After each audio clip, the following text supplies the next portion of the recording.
శ్రీమతే రామానుజాయ నమః. శ్రీ గోదాదేవ్యై నమః. శ్రీరంగనాథాయ నమః. కర్కటే పూర్వ ఫల్గుణ్యాం తులసీ కాననోద్భవాం పాండ్యే విశ్వంభరాం గోదాం వందే శ్రీరంగనాయకి. ప్రియ భగవద్బంధువులారా, రావులపాడు గ్రామంలో వేంచేసి ఉన్న శ్రీ సీతారామచంద్ర స్వామివారి ఆలయంలో ధనుర్మాస వ్రత మహోత్సవాలు అత్యంత వైభవంగా జరుగుతూ ఉన్నాయి. ఈ మహోత్సవాలలో భాగంగా ఈరోజు 7వ రోజు 7వ పాసురాన్ని అనుసంధానం చేసుకుని అందులో ఉన్నటువంటి విశేషాంశాలు చూద్దాం. ఆండాళ్ దివ్య తిరువడిగలే శరణం. 5 పాసురాలు, మొట్టమొదటి 5 పాసురాలలో ఆ వ్రతం ఎలా చేయాలి, నియమాలేంటి, ఫలితం ఏంటి అంటూ కొన్ని చెప్పింది అమ్మ. అంటే యథార్థానికి మనం వ్రతం ఎప్పుడు మొదలుపెట్టాం? 6వ పాసురం అంటే నిన్నటి రోజు నుంచి మొదలుపెట్టినట్టు. ఈ వ్రతం మొదలుపెట్టిన సమయంలో దాంట్లో 10 మంది గోప బాలికలు మాత్రమే రాలేదు అని అనుకుని చూసి వెంటనే ఆ 10 మంది కూడా మనతో కలుసుకొని వాళ్ళని కూడా మనల్ని కలుపుకొని మన గోష్ఠిలో చేర్చుకుని ముందుకు సాగుదాం. అలా ఎందుకు చెయ్యాలి అంటే భాగవత భక్తులు అందరినీ కూడా మనతో కలుపుకునే మనం పరమాత్మ దగ్గరికి ప్రయాణం చేయాలి. ఈ 10 మంది కూడా ఆచార్య స్థానంలో ఉన్నటువంటి వాళ్ళు, గురుమూర్తులతో సమానం, గురువులు అన్నమాట. అంటే గురువుల ద్వారా పరమాత్మని మనం సేవించుకోవాలి. దాంట్లో నిన్నటి రోజున ఒక ఆమెను లేపం. నిన్న అమ్మాయిని ఏం పిలిచారు? పిల్లాయ్, ఓ పిల్లా అని పిలిచారు. నిన్నటి నామస్మరణ ఏంటి? హరి నామస్మరణ. హరి హరి హరి అని చెప్పి 3 సార్లు పలికారు. నిన్నటి రోజున పక్షుల యొక్క కిలకిలా రావాలు వినలేదా అంటూ వినడానికి ప్రాధాన్యత ఇచ్చారు. అంటే ఇక్కడ పక్షుల్నే ఎందుకు చెప్పారు? పక్షులు గురువుకి సూచకం అన్నమాట. ఎందుకంటే పక్షులకి 2 రెక్కలు ఉంటాయి కదా. అంటే ఆ 2 రెక్కలే జ్ఞానము, ఆచరణ. ఎవరైతే జ్ఞానము, ఆచరణ కలిగి ఉంటారో వాళ్ళు గురువులు. అంటే గురువుల్ని పక్షులతో పోల్చారు. జ్ఞాన ఆచరణ కలిగినటువంటి ఈ 10 మంది గోప బాలికలు అని అర్థం. వీళ్ళని ముందు పెట్టుకుని వెళ్తున్నాం. నిన్న చూడండి, శంఖధ్వని విన్నాం, అలాగే హరినామ స్మరణ విన్నాం. ఆ 2 కలపండి. హరి ఓం. ఏదైనా స్తోత్రం చదివేటప్పుడు మనం హరి ఓం విశ్వం విష్ణుర్వషట్కారో భూత భవ్య భవత్ ప్రభు అంటే విష్ణు సహస్రనామం మొదలు పెడతాం. అంటే హరి ఓం. పక్షుల్ని గురు సమానంగా మాట్లాడుకున్నాం కదా. అంటే శ్రీ గురుభ్యో నమః హరి ఓం అంటే మొదలు పెట్టామన్నమాట మనం వ్రతాన్ని నిన్నటి రోజున. సరే, ఒక ఆమెను లేపేశాం కదా, ఇంకా మిగతా వాళ్ళని ఎందుకు లేపడం, అసలంటూ లేపాం కదా, ఏమనుకోరులే అని వెళ్ళిపోతారా వీళ్ళు మిగతా వాళ్ళని వదిలేసి? అంటే అలాంటి వాళ్ళు కాదు. అందరూ ఇప్పుడు ముత్యాల దండ ఉందండి, దాంట్లో ఏదో రాళ్ళ నెక్లెస్సే ఉంది. రాళ్ళ నెక్లెస్లో అన్ని రాళ్ళు పొదగబడితేనే అందంగా ఉంటుంది, కానీ కొన్ని రాళ్ళు పోతే రాళ్ళ నెక్లెస్ అందం పోదు. ఎంత పెద్ద వజ్రాల హారం అయినా కొన్ని అలాంటి వజ్రాల లాంటి వాళ్ళు అన్నమాట ఈ గోప బాలికలంతా కూడా, ఈ 10 మంది కూడా. కాబట్టి ఒక ఆమెని లేపేశాం కదా, పర్వాలేదులే అని అనుకుని వెళ్ళిపోయేటటువంటి తత్వం కాదు మన గోదా గోపికలందరిది కూడా. వీళ్ళని కూడా చేర్చుకునే వెళ్తారు. మరి నిన్నటి రోజున పక్షుల కిలకిలా రావాలు వినలేదా అన్నారు. ఈరోజు కూడా పక్షుల గురించే చెప్తారు అమ్మ. పక్షుల యొక్క కిలకిలా రావాలు విన్నా కూడా ఇంకా పడుకునే ఉన్నావా? సూర్యోదయానికి గుర్తుగా పక్షుల యొక్క కిలకిలా రావాలు వినపడుతూ ఉంటాయి. అలాంటివి విన్నా కూడా నువ్వు ఇంకా నిద్రిస్తూనే ఉన్నావేంటి అంటూ ఈరోజు పాసురంలో చెప్తారు. అంటే వినడానికి ఎక్కువ ప్రాధాన్యత ఇస్తున్నారు. ఏదన్నా సరే చూడండి, మనకి 9 విధ భక్తి మార్గాలు అని ఉంటాయి. శ్రవణం, కీర్తనం, విష్ణు అంటే మీకు ఆ శ్లోకం కూడా తెలుసు కదా. అటువంటి దాంట్లో మొట్టమొదటి ఏంటి? శ్రవణానికి ఎక్కువ మనకు పెద్దపీట వేసింది. ముందు వినాలి. వింటేనే కదా మనం ఏదైనా అనగలం. హరి అన్న నామస్మరణ వింటే హరి అని నోటితో అనగలం. ముందు బాగా వినాలి. ఈ 9 విధ భక్తి దాంట్లో కూడా శ్రవణం, కీర్తనం, విష్ణు స్మరణం, పాదసేవనం, అర్చనం, వందనం, దాస్యం, సఖ్యమాత్మ నివేదనం అంటూ 9 రకాలైనటువంటి భక్తి భావాలు చెప్పారు మనకి. భక్తికి మార్గాలు 9 చెప్పారు. దాంట్లో మొట్టమొదటిదే శ్రవణం. ముందు శ్రవణం చేయి, ఆ తర్వాత కీర్తిద్దు గాని విష్ణువుని. అందుకనే శ్రవణానికి పెద్ద పీట వేశారు. సరే, ఈరోజు మనం మొదలు పెట్టేశాం కదా హరి ఓం అని. మరి గురువు యొక్క ఆవశ్యకత ఏంటి? మనందరికీ తెలుసు, గురువు అనేవాళ్ళు ప్రతి ఒక్కళ్ళకి కూడా జీవితంలో అత్యంత ఆవశ్యకం. అజ్ఞాన తిమిరాంధస్య జ్ఞానాంజన శలాకయ చక్షురున్మీలితం ఏన తస్మై శ్రీ గురవే నమః అంటాం. అజ్ఞానంలో ఉన్నటువంటి వాళ్ళని, అంటే చీకటిలో మగ్గిపోతున్నటువంటి వాళ్ళకి వెలుగును అంటే జ్ఞానాన్ని ప్రసాదించి వాళ్ళని ఉద్ధరించేవాడే గురువు. అటువంటి గురువుని ముందు పెట్టుకునే మనం ఏదన్నా చెయ్యాలి. ఈరోజు మనకి అమ్మ 7వ పాసురంలో విశేషాంశాలు చెప్తుంది. ఒక్కసారి 7వ పాసురాన్ని అనుసంధానం చేసుకుని పాసురం యొక్క అర్థంలోనికి వెళ్ళిపోదాం.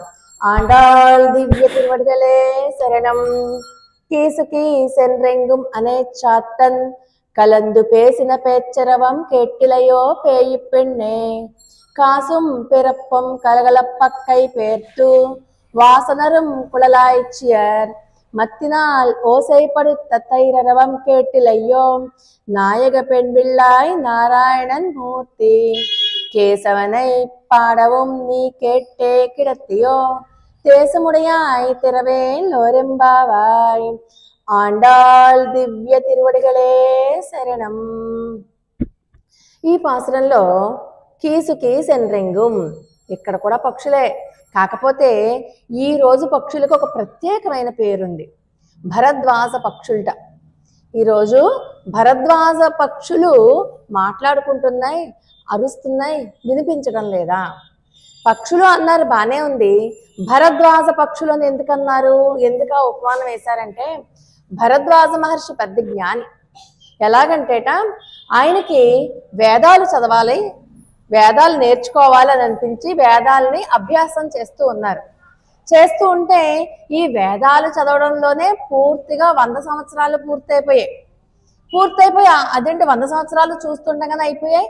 చూస్తుంటేనేమో వేదాలు ఏమి కొంచెం కూడా చదివినట్టు అనిపించలా. మళ్ళీ పరమాత్మను అడిగి ఇంకో 100 సంవత్సరాలు అడిగి తీసుకున్నారు. నేను ఇంకా బోళ్ళంత చదవాలి వేదాలు అంటే పెద్ద పెద్ద కొండల్లా ఉన్నాయట వేదరాశి. పెద్ద పెద్ద కొండల్లా ఉన్నటువంటి వేదరాశిలో ఆయన కొంచెం కూడా పూర్తి చేయలేకపోయారని అనిపించి మళ్ళీ ఇంకొక 100 సంవత్సరాలు అడిగారు. పరమాత్మ ఇచ్చారు. అవి కూడా చూస్తూ ఉండగానే 100 సంవత్సరాలు అయిపోయాయి. కానీ ఇక్కడ ఇంకా వేదాలు చదవడం పూర్తవ్వలేదు. మళ్ళీ ఇంకొక 100 సంవత్సరాలు అడిగి పుచ్చుకున్నారు. ఆ 100 సంవత్సరాలు కూడా పూర్తయిపోయాయి, కానీ అవ్వలేదు ఇంకా. అప్పుడు పరమాత్మ అంటారు, ఎదుగో ఆ 3 కొండలు కనబడుతున్నాయి చూసావా, అవే వేదాలు. నువ్వు వేదాలు ఎంత చదివావు అనుకుంటున్నావు అంటే 3 గుప్పిళ్ళు తీసి ఇది చదివావు నువ్వు. అంటే వేదాలు దురవగాహ్యాలు, తెలుసుకోలేము. మీరు వేదాలు చదవాలి, వేదం తెలుసుకోవాలి అంటే మన వల్ల కాదు, నీ వల్ల కాదయ్యా.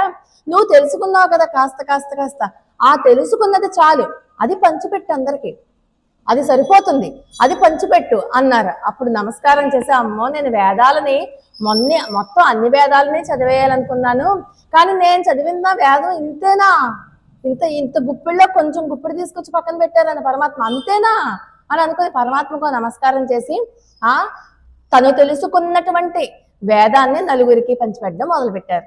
అందుకని భరద్వాజుడు జ్ఞానం, ఎక్కువ జ్ఞానం ఉన్నటువంటి ఆయన. అందుకని ఈరోజు పక్షుల్ని భరద్వాజ పక్షులతో పోల్చారు. అంటుంది లోపల ఉన్నామే, వాళ్ళు మాట్లాడుకోవడం అంటే మీరే ఎంతమంది ఉన్నారు, 5 లక్షల మంది ఉన్నారు కదా.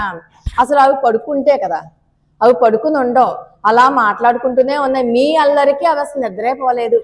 సీతారాములు కూడా అరణ్యవాసం చేసేటప్పుడు రాత్రంతా ఏవో కబుర్లు చెప్పుకుంటూనే ఉండేవారట వాళ్ళు. అలాగా అంటే రాత్రంతా కూడా మాట్లాడుకుంటూనే ఉండేవారట. తీరా పడుకుండే సమయానికి తెల్లారిపోయేది, లేచి కూర్చుండేవారు. అందుచేత భరద్వాజ పక్షులు మాట్లాడుకోవడం అన్నది తెల్లవారిన దానికి మేము గుర్తుగా తీసుకోను అంటుంది లోపల ఉన్న బాలిక. మరి మనకి ఇక్కడ ఒక విషయాన్ని గుర్తుపెట్టుకోవాలి. జ్ఞానులు, మునులు, యోగులు, గొప్ప గొప్ప వాళ్ళందరూ పడుకుండే నిద్ర మనం పడుకుండే నిద్ర కాదు. మనం పడుకుంటే రాత్రి పడుకుందాం అనుకోండి, మనకి అసలు ఒళ్ళు తెలియదు, పొద్దున్న మెలకు వచ్చేదాకా తెలియదు. అంటే అసలు తామస నిద్ర అనమాట. వాళ్ళు అలా కాదు, వాళ్ళు నిద్రిస్తారంటే యోగ నిద్ర అది. అది కూర్చుని వాళ్ళు తపశ్శక్తి సంపన్నులు కాబట్టి వాళ్ళు యోగ నిద్రపోతున్నారని మనకు అనిపిస్తుంది, కానీ వాళ్ళైతే నిద్ర కాదది, భగవద్ ధ్యానంలో ఉన్నారు. భగవంతుణ్ణి ధ్యానం చేస్తూ, భగవంతుణ్ణి రమిస్తూ, భగవంతుణ్ణి పూజిస్తూ, భగవంతునితోనే వాళ్ళు కళ్ళు మూసుకుని ధ్యానంలో ఉన్నటువంటి నిద్ర అది పనికొచ్చే నిద్ర.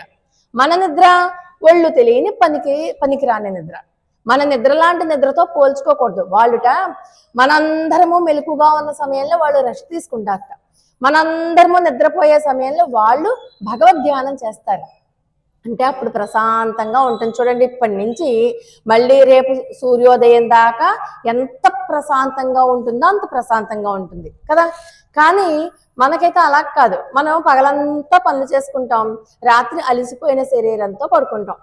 అందుకనే యా నిశా సర్వభూతానాం తస్యా జాగర్తి సంయమి అంటారు పరమాత్మ భగవద్గీతలో. మనందరము పడుకున్నప్పుడు జ్ఞానులు మునులు వాళ్ళు మెలకుగా ఉంటారు. వాళ్ళ నిద్ర వేరు, మన నిద్ర వేరు. కాబట్టి వెనుకటి పాసరంలో పక్షులు ధ్వని చేస్తున్నాయి, అవి లేవగానే వచ్చే కలకలం. ఈ రోజు పాసరంలో భరద్వాజ పక్షులు కలిసి మాట్లాడుకుంటున్నాయట. అంటే బయటికి వెళ్తాయి కదండి పక్షులు ఆహార సంపాదన కోసం, ఆడపక్షి మగపక్షిట బయటికి వెళ్ళిపోతున్నాయి కదా, వాళ్ళిద్దరూ మాట్లాడుకుంటారు. ఇప్పుడు ఎటువైపు వెళ్తావు, ఏ ఊరు వెళ్తావు, ఆహారానికి ఇటువైపు వెళ్తావా అటువైపు వెళ్తావా, ఇవాళ పిల్లల్ని జాగ్రత్తగా చూసుకో, నేను బయటికి వెళ్ళొస్తాను, ఏవో ఉంటాయి కదా. భార్యాభర్తలు చూడండి, ఊరు వెళ్తున్నప్పుడు కొన్ని జాగ్రత్తలు చెప్పుకుంటూ కొన్ని మాటలు మాట్లాడుకుంటారు కదా, అలా మాట్లాడుకుంటున్నాయి అని చెప్తోంది అనమాట మన ఆండాల తల్లి. ఆ మాటల అంతరార్థం నీకు వినిపించట్లేదా అని చెప్తోంది గోదా తల్లి. కానీ లోపల ఉన్నామే పలకదు. పేయి పెన్నే, ఓ పిచ్చి పిల్ల అని పిలుస్తుంది. నిన్నటి రోజున పిల్ల అంది, ఇవాళ పిచ్చి పిల్ల. నిన్నటి రోజున పిల్ల అని ఎందుకంది అంటే పాపం ఆవిడ భగవద్ అనుభవానికి కొత్త కాబట్టి నలుగురితో కలవాలని తెలీదు.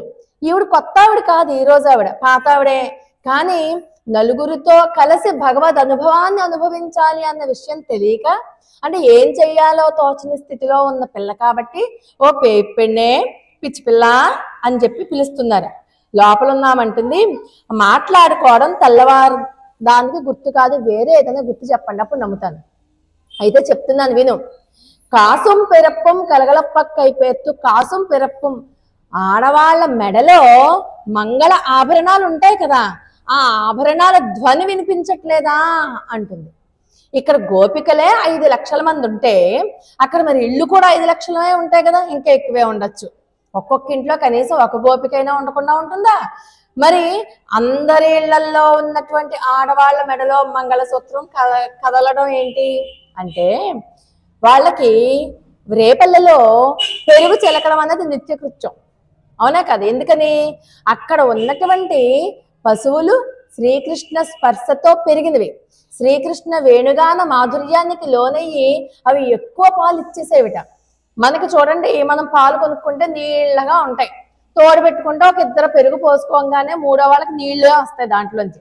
మరి అది రేపల్లె, అక్కడ ఉన్నది కృష్ణ పరమాత్మ. కృష్ణ పరమాత్మ స్పర్శాభాగ్యం పొందినటువంటి ఆవులు ఎక్కువ పాలు ఇచ్చేసేవిట. ఆ ఎక్కువ పాలు ఇచ్చినప్పుడు మరి అన్ని పాలు మన ఇంట్లోలాగా లీటర్ పాలు 2 లీటర్లా కాదు కదా, కుండలతోటి. అంటే మీరు ట్యాంక్ కింద ఊహించుకోవచ్చు, సింటెక్స్ ట్యాంకులు ఉంటాయి, అంత పెద్ద పెద్ద కుండల్లో తోడుపెట్టేవారు పాలు.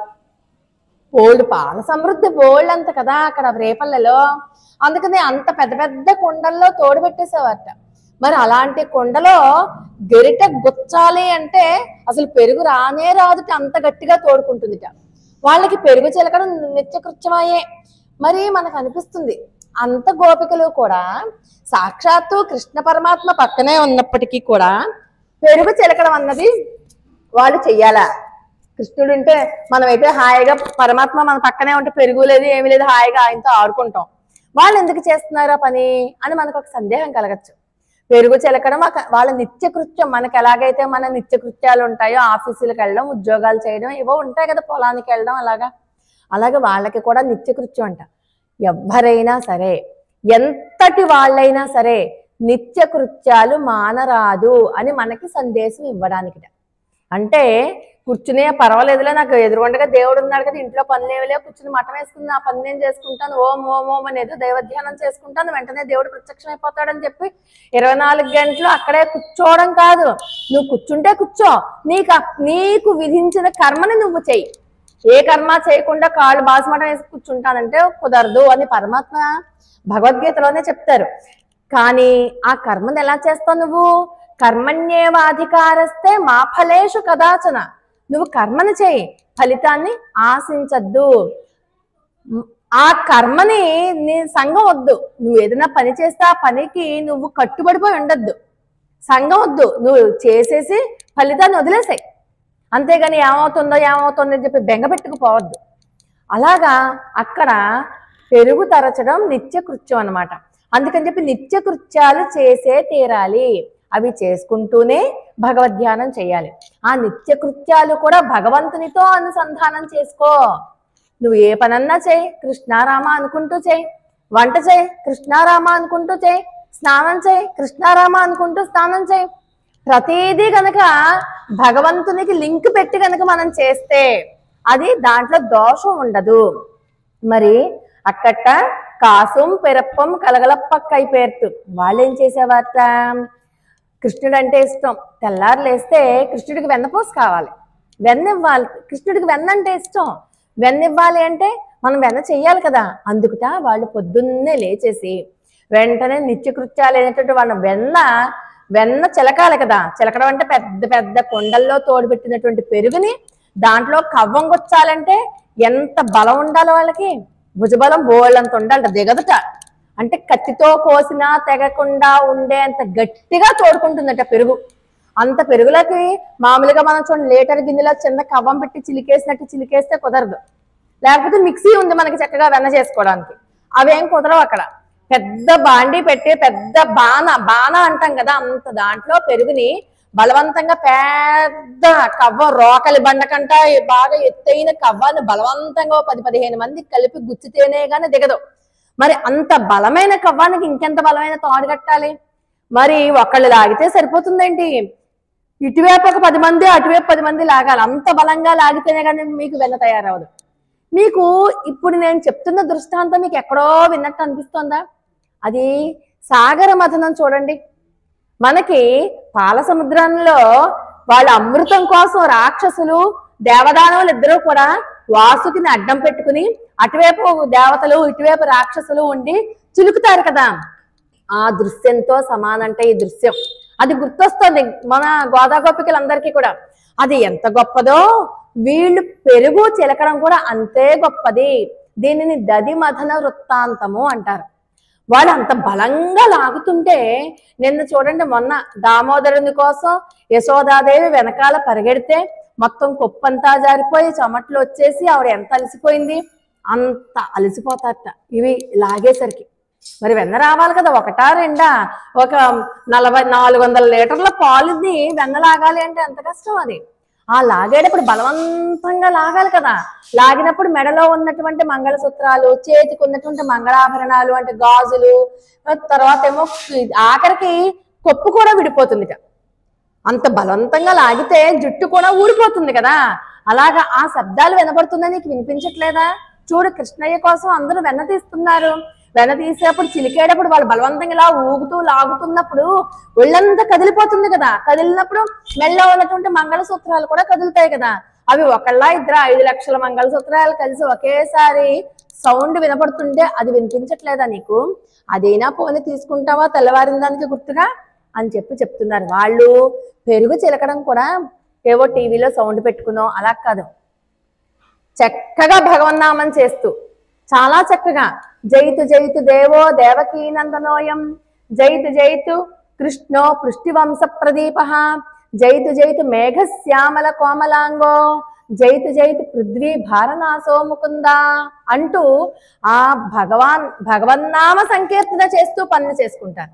మనం కూడా ఇల్లు ఊడ్చినా, కళ్ళాపు చల్లినా, వంట చేసినా, స్నానం చేసినా నోట్లో హరి హరి హరి అనుకోవడానికి పెద్ద కష్టపడక్కర్లేదు కదా. రామ లేకపోతే మీకు ఏదైనా శ్లోకాలు వస్తే మనమే ఆ శ్లోకాలు మనం చేసుకోవడం. అలాగ మనం ఏ పని చేసినా దృష్టి అంతా కూడా పరమాత్మ మీద పెట్టాలి. ధ్యాస అంతా పరమాత్మ, చేసే పనులన్నీ ఇవి చేసుకుంటే, అలా చేస్తే అప్పుడది అమృత తుల్యం అవుతుంది. వాళ్ళు కృష్ణనామ సంకీర్తన చేస్తూ పెరుగు చిలికేవారు అనమాట. అందుకని అలా పెరుగు చిలుకుతాం, అలా పెరుగు చిలుకుతున్నారు కదా, ఆ సౌండ్ నీకు వినిపించట్లేదా అని చెప్పి అంటోంది. మనం చాలాసార్లు చెప్పుకున్నాం ప్రతి పాసురంలో కూడా. దీంట్లో పైకి కనిపించే అర్థం ఒకటి, అంతరార్థం ఇంకొకటి అని. ముందు మనం పైకి కనిపించే అర్థం చెప్పేసుకుందాం. సరే, మెడలో ఉన్నటువంటి మంగళాభరణాల యొక్క ధ్వని వినిపించట్లేదా, విన్నా ఇంకా పడుకునే ఉన్నావా, లేచిరా ఓ పేయి పెన్నే అంటూ పిలుస్తుంది కదా లోపల ఉన్నటువంటి గోపబాలికని. అయినా సరే లేవదు. లేవకపోతే నాయిగ పెండ్బిళ్ళాయ్ ఇంకో పేరు పెట్టింది. నిన్న ఒక పేరే, ఒక పేరుతోనే పిలిచారు, ఇవాళ అలా కాదు, ఇంకో పేరుతో కూడా నాయక. నువ్వెవరివి? నాయకురాలు మా అందరికీ కూడా. నాయకురాలంటే మా అందరికీ ముందు నువ్వుండి కదా నడిపించాలి. నాయకురాలంటే నువ్వే లోపల పడుకుంటేట. కాబట్టి నువ్వు నాయకురాలివి, నువ్వు లేచి మమ్మల్ని నడిపించి, నీవు ముందు నడిచి శ్రీకృష్ణ పరమాత్మని చేరడానికి సులభమైన మార్గం చెప్పు. నువ్వు పడుకుంటే ఎట్లాగా? పైగా నారాయణన్ మూర్తి కేశవనై, ఇక్కడ మళ్ళీ భగవన్నామం. నారాయణ నామస్మరణ చేసింది, మూర్తి అంది, కేశవ అంది. ఈ 3 నామస్మరణలు చేస్తే అయినా సరే బయటకు వస్తుందేమో అని ఆ ముగ్గురిని, అంటే 3 రకాలైనటువంటి నామాల్ని, ఒక స్వామికే చాలా నామాలు ఉంటాయి కదా, దాంట్లో నారాయణ, మూర్తి, కేశవ అని పిలుస్తుంది. నారాయణ అంటే సర్వవ్యాపి, నారములన్నిట్లోనూ కూడా ఉండేవాడు ఆయనే. కానీ మనకి అనుభవమైన యోగ్యం కాదది, మనం తెలుసుకోలేము. కానీ నారాయణ అంటే అంతటా నిండి నిబిడీకృతమైనటువంటి వాడు, నారములన్నింటిలో, వస్తువులన్నింటిలో కూడా వ్యాపించి ఉన్నటువంటి వాడు. అటువంటి ఆయన్ని మేము కీర్తిస్తున్నాం. ఆయన ఎటువంటి వాడు? సర్వ పదార్థాలలోనూ ఉన్నటువంటి వాడు. ఇందుగలడు అందులేడని సందేహం వలదు, ఎక్కడా అన్ని చోట్ల ఆయనే ఉంటాడు. అటువంటి నారాయణ నామస్మరణ చేస్తే అయినా వస్తుందేమోనని అలా చేశారు. కేశవ, కేశవ అంటే కేశవనామం అంటే ఎలా వచ్చింది ఆయనకి? కేసి అనే రాక్షసుణ్ణి చంపడం వల్ల కేశవనామం వచ్చింది ఆయనకి. అయ్యో, రాక్షసుణ్ణి చంపాడు అనగానే తుల్లిపడి లేచి, అమ్మో నా కృష్ణయ్యకి ఏదైనా ఆపద కలిగిందేమో అని భయపడిపోయి వస్తుందేమో అని కేశవ అని పిలిచారు. అబ్బే రాలేదు. ఇంకా సరే, మూర్తి, మూర్తి అంటే మనసులో మనకు అంతర్యామిగా ఉన్నటువంటి స్వామిని నువ్వు కొలుస్తున్నట్టు మాకు తెలిసిపోయింది కాబట్టి పైకిలే అన్నారు. అని అప్పటికి కూడా లేవలేదు ఆమె, అంటే బయటికి రాలేదు. అవేమీ కూడా వీళ్ళు చెప్పేవన్నీ కూడా ఆమె వింటోంది, కానీ ఎందుకు బయటికి రాలేదు? కానీ పరమాత్మని అంతర్లీనంగా ధ్యానిస్తోంది, ధ్యాన మార్గంలో ఉంది ఆవిడ. ఇందాక చెప్పుకుందాం, మనం పడుకుంటే నిద్ర కాదు వాళ్ళది అని.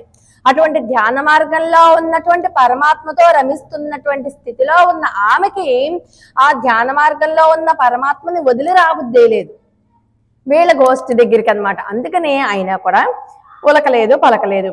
అప్పుడు అంటారు, తేజముడయాయ్ ఓ తేజస్శాలిని, నీ తేజస్సు, నీ తపస్సు ద్వారా నువ్వు ఆర్జించినటువంటి శక్తి మాకు తెలియదు అనుకుంటున్నావా? మాకు తెలుసమ్మా, లేచిరా అంటారు. సరే, ఇక్కడ మనం కాసం పెరప్పం కలగలప్పక్కై పేర్తు అని చెప్పుకున్నాం కదా. అంటేట ప్రతి ఆడవారి మెడలో ఉన్నటువంటి మంగళాభరణాలు, మంగళసూత్రాలు భర్త 3 ముళ్ళు వేస్తాడు కదా, ఆ 3 ముళ్ళకి కూడా చాలా అర్థం చెప్తుంది గోదా తల్లి. అవిట నేను పరమాత్మకే చెందినదానను, పరమాత్మ తప్ప నన్ను ఎవరు, నేను పరమాత్మను తప్ప ఎవరిని కోరుకోను, నేను పరమాత్మకి మాత్రమే శరణు అంటాను. అంటే నన్ను రక్షించే బాధ్యత పరమాత్మదే. అంటే నేను ఎవరికి చెందినదాన్ని కాదు, కేవలం పరమాత్మకి మాత్రమే చెందినదానను అన్న స్పృహ కలగడం కోసం. అంటే ఇక్కడ పరమాత్మ అని చెప్పుకున్నాం, ఎందుకని మనకి భర్తే పరమాత్మ అన్నాం కాబట్టి. మామూలుగా అయితే భర్తకే చెందినదానను, భర్త తప్ప ఇంకెవరూ కూడా నన్ను తాకడానికి లేదు, నన్ను రక్షించే బాధ్యత పూర్తిగా భర్తతే. కానీ ఇక్కడ మనం భరించేవాడు భర్త ఎవరు? శ్రీమన్నారాయణుడే కదా, శ్రీకృష్ణ పరమాత్మే కదా. అందుకని పరమాత్మ ఆ దృష్టి మనకు ఉండాలి. మెడలో మాంగళ్యాన్ని చూసిన వెంటనే మనకి ఆ స్ఫురణ రావాలట. అంటే పరమాత్మకి మాత్రమే నేను చెందిన దాన్ని కాబట్టి నేను పరమాత్మ పనులే చేస్తాను. నేను ఏ పనులు చేసినా ఆ పనుల్లో పరమాత్మను చూసుకుంటాను అని అనుకోవాలట. అందుకని చెప్పి కాసుం పెరప్పుం కలగలప్పక్కై పేర్తు అంటూ చెప్తున్నారు ఈ పాసురంలో. ఇంకా ఏంటిట, ఒక అత్తగారు కోడలు ఉన్నారు. అత్తగారికి అస్తమాను కోడలు కృష్ణ కృష్ణ కృష్ణ అంటాం నచ్చపోతే ఇది ఎప్పుడు చూసినా ఏ పని చేసినా కృష్ణ గోవింద కేశవ నారాయణ అంటుంది. ఇలా కాదు, ఖాళీగా ఎవడ పెడతాడు దీనికి తిండి, ఇగో నువ్వు ఇవాళ నుంచి ఏం చేస్తావంటే ఈ పాలు పెరుగు నెయ్యి వెన్న అన్ని బయటకు అమ్ముకురా అని చెప్పి ఒక 3 కుండల్లో ఒక్కొక్క దాంట్లో ఒక్కొక్క వేసి పాలు పెరుగు వెన్న వేసి కుండలన్నీ నెత్తిమీ పెట్టి అమ్ముకుని రా అని చెప్పి పంపింది. ఈ కోడలకి పాప రోజు కృష్ణ మాధవ నారాయణ గోవింద అంటాం అలవాటు అయిపోయింది కదా. అంటుంది యవనాలా అమ్ముకునే వాళ్ళు, ఏమండో పాలు కావాలా, పెరుగు కావాలా, వెన్నపూస కావాలా, నెయ్యి కావాలా, ఇదే కదా అడగాలి. అమ్ముకుంటే అదే కదా అనాలి. ఈవిడేమది గోవింద కావాలా నారాయణ కావాలా, ఆవిడకి అలవాటు అయిపోయింది. మరి ఎలా వదిలేస్తుంది? నారాయణ కావాలా, గోవింద కావాలా, కేశవ కావాలా, మాధవ కావాలా అంటుంది. చూడండి ఎలా ఎలా మాట్లాడుతుంది. ఆవిడకి అదే వచ్చేస్తుంది నోట్లోంచి. కేశవ కావాలా మాధవ కావాలా, అందరూ చూసారు ఇదేంటి, నేను పాలు పెరుగు అనమాట కేశవ కావాలా మాధవ కావాలా నారాయణ కావాలా అంటుంది ఏంటి అంటే దానికి చక్కటి ఉపమానం చెప్పింది మన గోదా తల్లి. పాలు, ఇప్పుడు మనం వెన్నపూస అయినా నెయ్యి అయినా ఎక్కడి నుంచి వచ్చాయి? ఎక్కడ ఉన్నాయి? పాలల్లో కనబడుతోందా మనకి? పాలు వచ్చే ఇంట్లోకి పాలల్లో నెయ్యి ఎక్కడుంది, వెన్నపూస ఎక్కడుంది, ఏ చోటు ఉంది చెప్పగలవా? అంటే ఎక్కడుందో తెలియదు, కానీ పాలల్లో మొత్తం అంతా కలిసిపోయి నెయ్యో వెన్నో అన్నీ ఉన్నాయి కదా దాంట్లో. అలాగే నారాయణుడు ఫలానా చోట ఉన్నాడని చెప్పలేము. నారాయణుడే ఆ స్తంభంలో ఉండొచ్చు, ఈ స్తంభంలో ఉండొచ్చు, నీలో ఉన్నాడు నాలో ఉన్నాడు, అన్ని చోట్ల ఉన్నాడు. ఎక్కడున్నాడని చెప్తావు? అన్నిటా కూడా ఉండేటటువంటి తత్వం ఏదైతే ఉందో అదే నారాయణ తత్వం.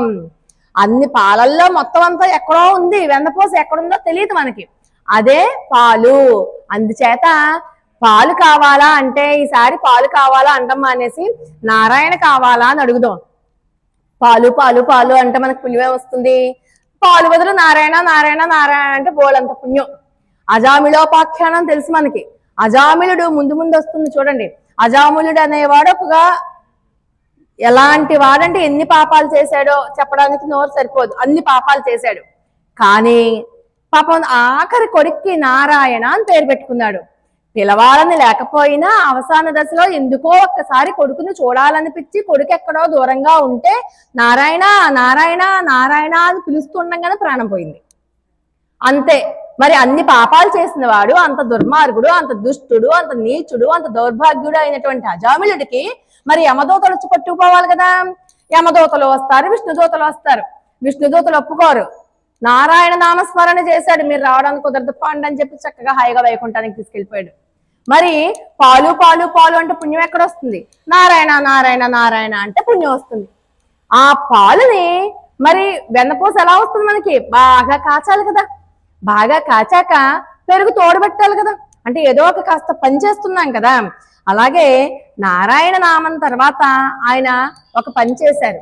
ఏం పని? కేసి అనే రాక్షసుని సంహరించారు. కాబట్టి ఆయనకి కేశవ అన్న పేరు వచ్చింది. అంటే ఇప్పుడు పెరుగు కాస్త ఏమైంది? కేశవ అయ్యింది. పెరుగు కావాలి, పెరుగు తోడబెట్టవే అనకండి ఈసారి నుంచి, కేశవుడిని తోడబెట్టండి అనండి. కేశవుడు ఉన్నాడా? ఫ్రిడ్జ్ లో తీద్దాం గిన్ని, కేశవుడిని కాస్త వడ్డించండి అందం. కేశవ అంటే పుణ్యం కదా. తర్వాత తోడబెట్టం, పెరుగు వచ్చింది. ఆ పెరుగుని చిలికితే కదా వెన్నొచ్చేది. మరి క్షీరసాగర మథనాన్ని చిలికితేనే కదా లక్ష్మీదేవి వచ్చింది. లక్ష్మీదేవిని పెళ్లి చేసుకున్నాడు కాబట్టి మాధవుడు అయ్యాడు. మాధవి అంటే లక్ష్మీదేవి. ఆవిడ్ని వివాహం చేసుకున్నారు, చేపట్టారు, హృదయంలో పెట్టుకున్నారు కాబట్టి మాధవుడు అయ్యాడు. ఇప్పుడు వెన్నపూస కాస్త ఏమైంది? మాధవా. వెన్నపూస ఉందా? వెన్న చేసావా ఇవాళ అనొద్దు. నేను ఇవాళ చేస్తుంటే అదే నవ్వుకున్నాను. నేను వెన్నపూస చేస్తూ ఇవాళ దదిమదన వృత్తాంతం ఇగో ఇలాగే వెన్నపూసని మాధవుడు అని అనుకోవాలి అనుకుంటూ వెన్నపూస చేశాను. నాకు నవ్వు వచ్చింది అనమాట అలాగా. అందుకని వెన్నపూస కాదు, మాధవ. మాధవుడిని చేసావా? మాధవుడిని కాగబెట్టావా?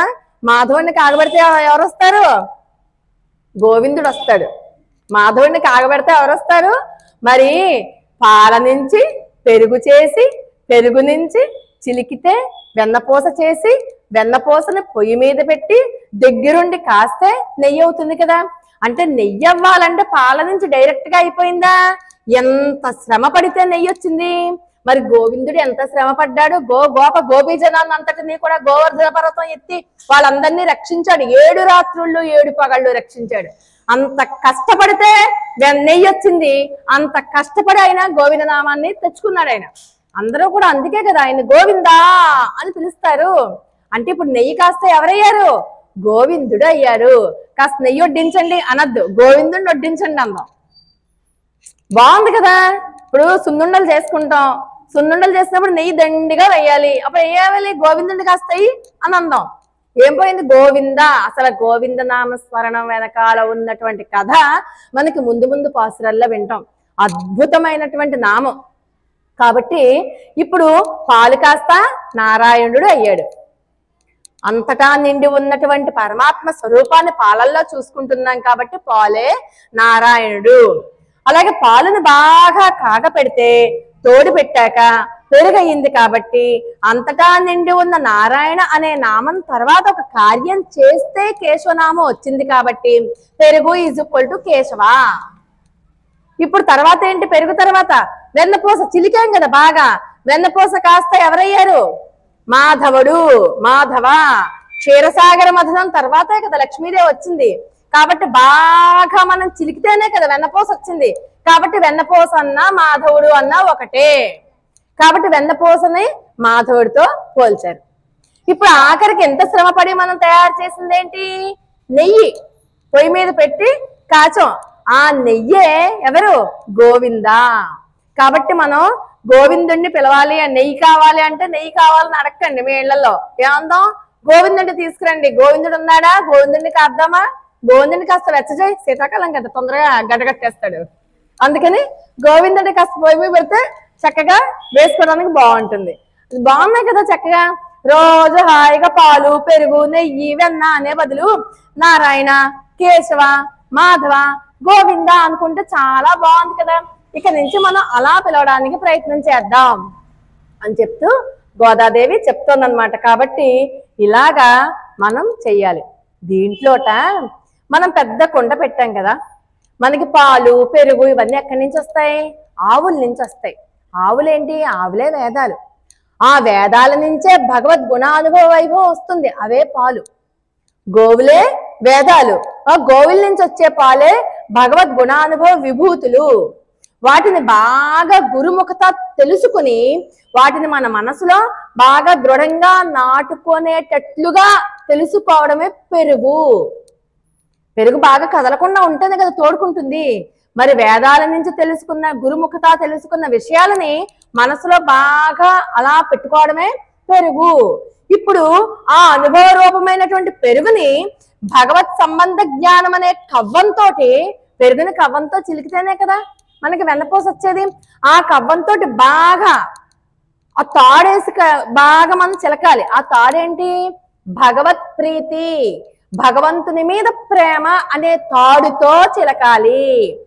నువ్వు నీ మనసులో ఉన్నటువంటి భగవద్ గుణానుభవము అనేటటువంటి పెరుగుని ఒక కవ్వం పెట్టి భగవత్ సంబంధ జ్ఞానం అనే కవ్వం పెట్టి ఆ కవ్వంతో భగవంతుని అందు ప్రేమ అనే తాడుతో గనక చిలికితే చిలకగా చిలకగా చిలకగా శరీరం అంతా కదులుతుంది.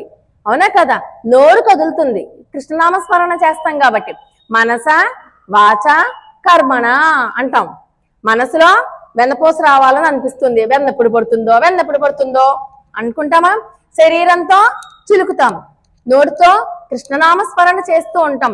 మనస వాచ కర్మణ.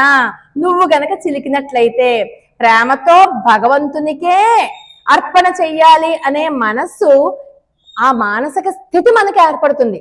అంటే విన్న కొద్దీ మనసులో పెట్టుకునే కొద్దీ వాటినే భావన చేసే కొద్దీ ఆ భావాలన్నీ మనలో స్థిరమైపోయి సర్వకాల సర్వావస్థల యందును భగవంతున్నే కొలవాలి అన్న స్థితి ఉంది చూసారా? అదే వెన్నపూస. అది వెన్న వంటిదన్నమాట. అందుచేత అలా చివరికి దానికి పొయ్యి మీద పెడితే నెయ్యి అయిపోతుంది కదా. అంటే భగవంతుని యందు ఎడబాటు అనే వేడి ఏమాత్రం సోకినా కూడా ఈ వెన్నపూస కరిగిపోతుంది. ఆ ఎడబాటు ఉంటుంది చూసారా, అంటే విరహతాపం. పాపం మన గోదా గోపికలందరికీ కూడా కృష్ణుడితో ఉన్నటువంటి ఎడబాటే కదా ఉంది. కృష్ణుడితోటి ఎప్పుడెప్పుడు కలవాలా అనుకుని విడిపోయారు. ఆ ఎడబాటుతో ఉన్నారు, వీళ్ళు వేడిగా ఉన్నారు. భగవత్ ప్రీతిని మా వెన్నపూసని గనక పొయ్యి మీద పెట్టేస్తే నెయ్యి ఎలా అయిపోతుందో, ఆ విరహంతో ఎప్పుడెప్పుడు పరమాత్మని చేరుకుందామా అని అనుకునే ఆతృత వేడి ఉంటుంది కదా. ఎప్పుడైతే నువ్వు పరమాత్మని చేరుకుంటావో వెన్నపూస కాస్త నెయ్యి అయిపోతుంది. ఈ రకంగా మనం అటువంటి పరమ పురుషార్థాన్ని పట్టుకోవాలి. చివరికి పాలు యొక్క మెయిన్ అల్టిమేట్ గోల్ ఏంటి? నెయ్యి. పాలు నుంచి మనం ఏం తీసాం? నెయ్యి. మనకైనా అంతే. అల్టిమేట్ గోల్ ఏంటి మనకి? పరమాత్మ సాన్నిధ్యమే, పరమాత్మ సంశ్లేషణమే, పరమాత్మ దగ్గరికి చేరడమే. అటువంటి స్థితి మనకి వెళ్ళాలి. అంటే గోపికలు పెరుగు చిలుకుతున్నప్పుడు వారి పాట, వారి ఆభరణాల ధ్వని, వారు చిలికేటటువంటి పెరుగు ధ్వని, 3 రకాలైనటువంటి ధ్వనులు రేపల్లె అంతా కూడా వినపడుతోందిట. రేపల్లె అంతా కూడా మన పక్కింట్లో, మన ఇంట్లో మిక్సీ వేస్తేనే పక్కింట్లో కనబడుతుంది ఒక మిక్సీ వేస్తే. అలాంటిది పెద్ద పెద్ద బాణాలతోటి పెరుగు చిలికే ధ్వని, దాంతో ఆభరణాల ధ్వని. అంతేకాదు వీళ్ళ జడ కొప్పులు కూడా విడిపోయిట. ఆ జడ నుంచి, ఆ జుట్టు నుంచి వాసనలు, మంచి వాసనలు. ఏం వాసనలు అవి? పాలు, పెరుగు, వెన్న, నెయ్యి వాసనలే. చిలుకుతూ ఉంటారు. ఏదో వెంట్రుక మొహమే పడితే ఇలా అనుకుంటారు కదా, మనం అలా అనుకుంటాం కదా. దాంతో తల, శరీరం, ఒళ్ళు అంతా వెన్నపూస, నెయ్యి వాసన, పాల వాసన, పెరుగు వాసనే. ఆ వాసన కూడా రేపల్లె అంతా వ్యాపించింది. అంత సుగంధభరితమైనటువంటి వాసన. అబ్బా, నీకు అవేమి తెలియట్లేదా? నువ్వు అవన్నీ అయినా సరే తెలుసుకుని నువ్వు బయటికి రా అంటే మనకి గోదా తల్లి చెప్తున్నారు ఇక్కడ. విషయవాసనలు ఎప్పుడైనా సరే మన మనసులోకి వెళ్ళిపోతే వాటిని కాదు మనం పట్టుకుండేది, ఆ విషయవాసనలు పోవడానికి వాటిని రీప్లేస్ చేయాలి. దేంతో? భగవద్ గుణానుభవాలతో. అందుకనే ఎప్పుడూ కూడా వినడానికి ఎక్కువ ప్రాధాన్యత ఇస్తుంది. మొట్టమొదట మనం ఏం చేయాలి? భగవత్ కథలు వినాలి, ప్రవచనాలు వినాలి, కథా కాలక్షేపాలు చెయ్యాలి. కాలక్షేపం అంటే ఏంటి చెప్పండి? మనం చేసే కాలక్షేపాలు వేరు. కాలక్షేపం అంటే కాలుడు యముడిని సైతం నిలవరించేది ఏదైతే ఉందో అది కాలక్షేపం.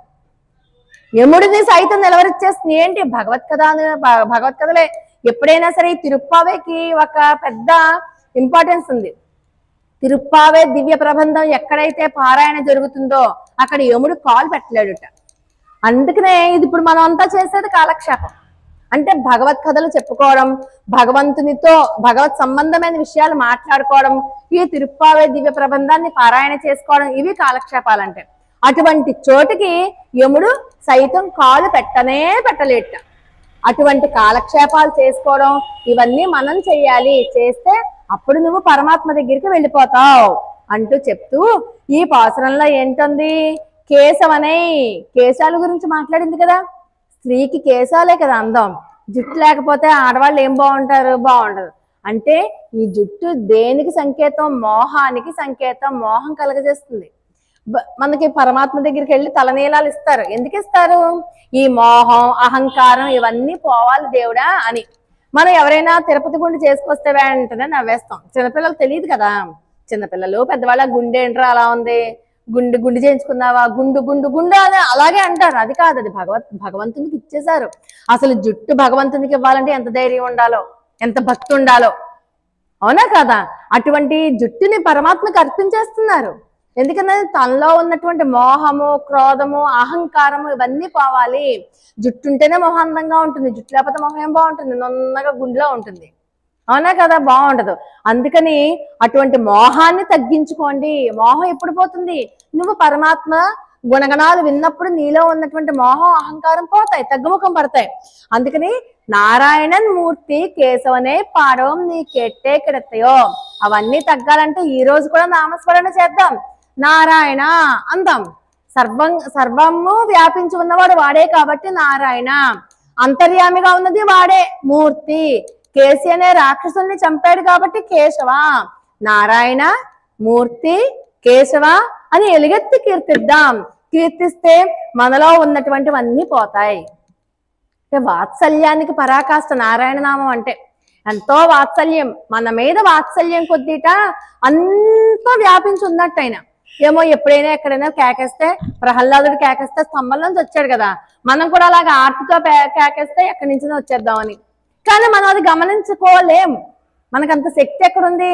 మనం కూర్చుండే నేలలోనూ నారాయణే ఉన్నాడు, బలలోనూ నారాయణే ఉన్నాడు అన్న పూనిక మనకి రావాలి కదా. ఆ రావడం కోసమే గురుముఖత మనం ప్రతిదీ వినాలి.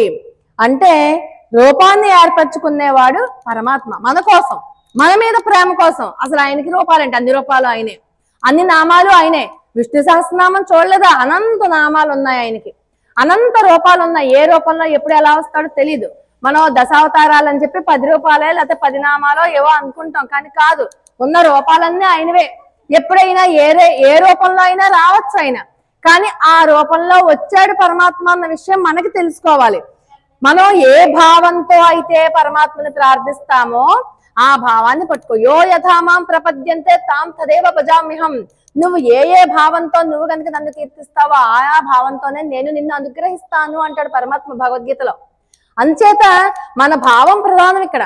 అందుకని నువ్వు నారాయణ అంటావో, మూర్తి అంటావో, కేశవ అంటావో, మాధవ అంటావో నీ ఇష్టం, కానీ పలుకో. నువ్వు ఏది చేసినా కర్మణ్యేవాధికారస్తే మా ఫలేషు కదాచన మా కర్మ ఫల హేతుర్భూ మాతే సంగోస్త్వ కర్మని. నువ్వు పనులు చేయి, కానీ ఆ ఫలితాన్ని మాత్రం నాకు వదిలిపెట్టేసి నేను చూస్తాను. నా మీద భారం వేసేసావనుకో నీకు మంచిగా చేస్తాను కదా. అలా కాదు, నువ్వే దాని గురించి ఆలోచించిపోయి కింద మీద పడిపోయి కాడు తొక్కేసుకుని చొక్కా చింపేసుకుని తెగ బాధపడిపోయావే అనుకో నేనేం చేయలేను. కానీ నువ్వు గనక ఆ పని మీద సంఘం వదిలే, నువ్వు చెయ్యాలనుకున్నావు నేను చేశాను, మిగతా ఫలితం కాలానికి వదిలేద్దాం నా వదిలేయి, అప్పుడు నేను చూస్తాను నా సంగతి ఏంటో అని పరమాత్మే మనకి అభయం ఇచ్చాడనమాట. కాబట్టి తేజముడయాయో తేజస్శాలిని నువ్వు బయటికి రా. వీళ్ళు కన్నంలోంచి చూస్తారు, కన్నంలోంచి తలుపుకున్న కన్నంలోంచి ఆ లోపల పడుకున్న గోపబాలిక యొక్క కాంతి బయటికి కనబడుతుందిట. ఆవిడ ధ్యానావస్థలో ఉంది కదా, ధ్యానావస్థలో ఉన్న తేజస్సు కూడా ఆ తలుపు సందుల్లోంచి బయటికి కనబడడం చూసి ఓ తేజస్శాలిని నువ్వు బయటికి రా అని చెప్పి పిలుస్తున్నారు. తెరా, తలుపు తెరువు, నీ తేజస్సు చూసి మేం కూడా ఆనందిస్తాం, తలుపు తెరిచి ఒక్కసారి మా గోష్ఠిలోనికి రా. అలాగే మనం భగవద్భక్తుల్ని అందరినీ కలుపుకొని భగవత్ సన్నిధానానికి వెళ్ళాలి. భగవత్ సన్నిధానానికి వెళ్ళాలి అంటే భగవద్భక్తుల్ని కలుపుకునే వెళ్ళాలి తప్పితే మనకి తెలుసు అని చెప్పి ముందు అడుగు వెయ్యకూడదు. నిన్నటి పాసురంలో వినలేదా అన్నారు, ఈ రోజు పాసురంలో విన్నా కూడా పడుకునే ఉన్నావా, లేచి పైకి రా, బయటికి రా అంటూ పిలుస్తుంది. అంటే వినడం ప్రధానం. ఇందాక చెప్పుకున్నాం కదా శ్రవణ భక్తి గురించి. ఆ శ్రవణ భక్తి నవవిధ భక్తి మార్గాలలో శ్రవణానికి పెద్ద పీట వేశారు. ముందు వినాలి, విన్నవి మనసులో పెరుగులా తోడుకోవాలి, దానికి భగవత్ ప్రేమనే తాడుతో కట్టి చక్కగా వెన్నపూస తీయాలి. అప్పుడు నీ మనసులో ఆ వెన్నపూస తర్వాత మీరు పాలుగాను పెరుగుగాను కూడా మారదు, అలాగే ఉంటుంది నీళ్ళలో తేలి. అవునా కదా? అది మనకి మన మనసు అలా తయారవ్వాలి అంటూ ఇప్పుడు చెప్పండి. ఇందాక మనం చెప్పుకున్నాం కదా పాలు పెరుగు నెయ్యి వెన్న అంటే ఎవరు? పాలంటే ఎవరు చెప్పాలి మరి. పాలంటే ఎవరు? నారాయణుడు, వెరీ గుడ్. తర్వాత పెరుగంటే కేశవుడు, వెరీ నైస్. వెన్నపూస అంటే మాధవ, ఎస్. ఆఖరికి నెయ్యి అంటే గోవింద. ఈరోజు మనం అలా మొదలు పెడదాం. నారాయణ, కేశవ, మాధవ, గోవింద. పాలు పెరుగు వెన్న నెయ్యి. ఆ నామస్మరణ ఇప్పుడు మీకు ఇంట్లోకి వెళ్ళంగానే ఈ మాటలన్నీ గుర్తొస్తాయి. పాలుని నారాయణ అన్నారు చాలు, నామస్మరణ అయిపోయింది. అవునా కదా? అలాగా భగవద్ అభిముఖంగా వెళ్తున్నాం మనం. భగవంతుని వైపుకి మన ప్రయాణం మొదలు పెట్టాం. అమ్మ మన చేత నిన్నటి రోజు నుంచి మొదలు పెట్టించింది. ఈ రోజు గోపబాలికి దేవని పిలిచారు, పిచ్చి పిల్ల అన్నారు. తర్వాత నాయక పెండ్బిళ్ళ, ఓ నాయకురాలా అని పిలిచారు. తర్వాత తేజస్శాలిని అని పిలిచారు. అవునా కదా? 3 రకాల పేర్లు, నామాలు 5. మూర్తి అన్నాం, నారాయణ అన్నాం, కేశవ అన్నాం, మాధవ అన్నాం. అవునా కదా? గోవింద, ఇన్ని పేర్లతో పిలుచుకున్నాం. కాబట్టి ఇప్పుడు మనం విన్న ఈ నామాలని రేపు మళ్ళీ మనం ఇక్కడికి వచ్చేదాకా మనసులో స్మరణ చేసుకుంటే నిన్న అనుకున్నటువంటి హరి ఓం అస్మద్గురుభ్యో నమః హరి ఓం అంటూ మొదలు పెట్టాం కదా నిన్నటి రోజున. ఇవాళ దాన్ని కంటిన్యూ చేసి మిగతా 4 నామాలు కూడా మనం అనుకుందాం ఇంటి దగ్గర నుంచి. ఆండాళ్ దివ్య తిరువడిగలే శరణం. స్వస్తి ప్రజాభ్య పరిపాలయంతాం న్యాయేన మార్గేణ మహిం మహీసాః. గోబ్రాహ్మణేభ్య శుభమస్తు నిత్యం. లోకా సమస్తా సుఖినో భవంతు. ఆండాళ్ దివ్య తిరువడిగలే శరణం.